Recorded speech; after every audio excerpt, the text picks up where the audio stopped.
एक ब्राह्मण थे तो तीर्थ यात्रा करना चाहते थे, उनके लड़के थे पर उनकी ज्यादा आज्ञा नहीं पालन करते थे, तो सोचा कि बूढ़ा अकेले तीर्थ यात्रा कैसे कर पाऊंगा।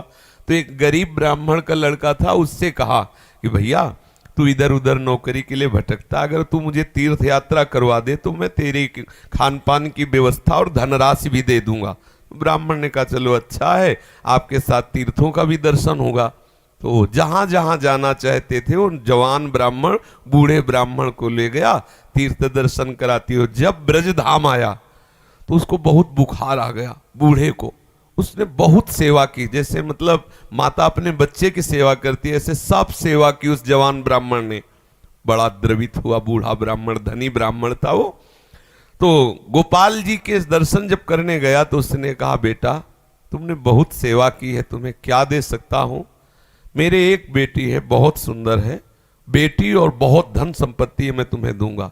बोले देखो बाबा तुम तो यहाँ बोल रहे हो, घर में तुम्हारे जवान लड़के हैं, हमारी पिटाई करेंगे। बोले हम गोपाल जी को साक्षी करके कहते हैं कि अपनी बेटी का ब्याह तुम्हारे से करवा दूंगा और संपत्ति भी दूंगा। बात हो गई। तीर्थ यात्रा करवा के जब घर पहुंचा तो बूढ़े की हिम्मत नहीं कि बात कर सके लड़कों के सामने, क्योंकि बेचारा गरीब ब्राह्मण का लड़का।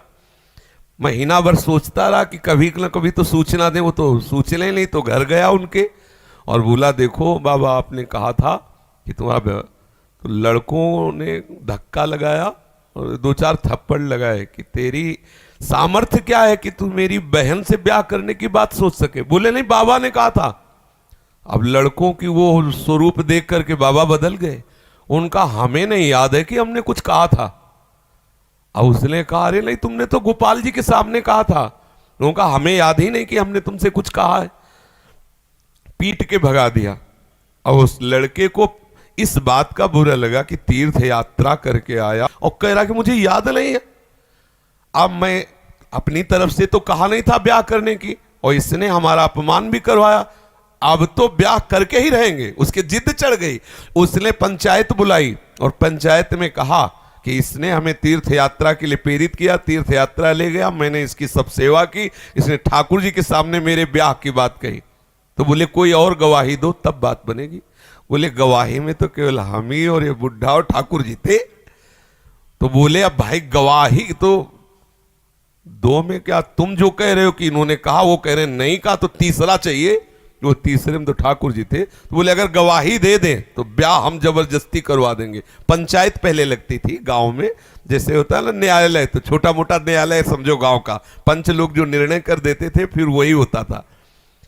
तो बुढ़े से कहा तो बुढ़ा राजी हो गया, क्योंकि उसे पता था गोपाल जी थोड़ी आएंगे।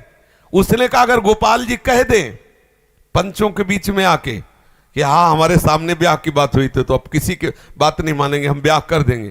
लड़के भी राजी हो गए, क्योंकि सबको पता था कि कोई ठाकुर जी मूर्ति थोड़ी चल के आएगी। और उसने मूर्ति नहीं माना था, उसने साक्षात ठाकुर जी माना था।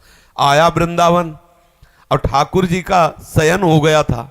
अब वहां से अब वो बहुत परेशान कि अब कल तक हम रुके फिर ठाकुर जी से बात करें, तो ऐसा। अब दरवाजा बंद थे, खटखटाया, क्योंकि उसके लिए मूर्ति थोड़ी है, और कहा सुनो गोपाल जी हम तुमसे ये पूछने आए कि वो जो वृद्ध ब्राह्मण था उसने कहा था कि नहीं तुम्हारे सामने ब्याह की बात। दो चार बार आवाज लगाई तो वहां से तो कोई उत्तर नहीं आया। फिर बहुत जोर से बोला भड़बड़ा के, देखो हम तुम्हें चैन से सोने नहीं देंगे, हम पैदल चल के आए, भूखे हैं, और आप ब्याह की समस्या है और आपको इसका उत्तर दे। छोटी मोटी बात होती तो छोड़ देते, ब्याह की बात है। ठाकुर जी ने अंदर से कहा मूर्ति कहीं चलती है, वहां चल के, जब बोले मूर्ति बोलती तो चलेगी क्यों नहीं। ठाकुर जी फंस गए।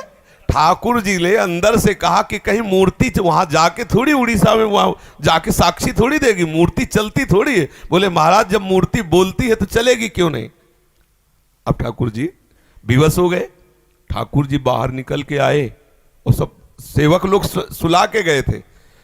समझो कितना भाव में दम है।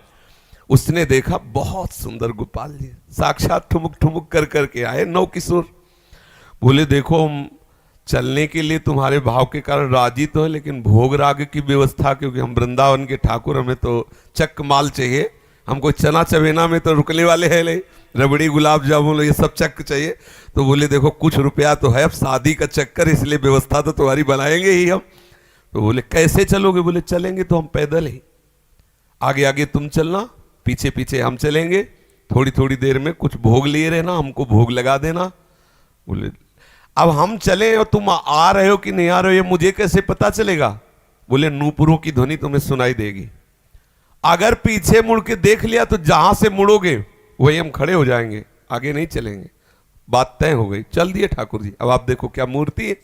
अब वो बीच बीच में भोग लगाता हुआ जब अपने गांव के नजदीक पहुंचा तो सोचा केवल नूपुरे बज रहे हैं कि आ भी रहे हैं। मुड़ के देखा तो ठाकुर जी खड़े। बोले चलो, बोले अब नहीं, अब सबको लिवा के यहीं लाओ क्योंकि हमारा तुम्हारा वादा था। तो बोले कोई बात। गांव में दौड़ता हुआ गया, सबसे हल्ला मचा, वृंदावन के ठाकुर पधारे साक्षी देने के लिए। अब तो भीड़ इकट्ठा, साक्षात ठाकुर। अब सब पंच आ गए, तो अब पंचों के सामने बुढ़े को कुछ बोलने की हिम्मत नहीं रही।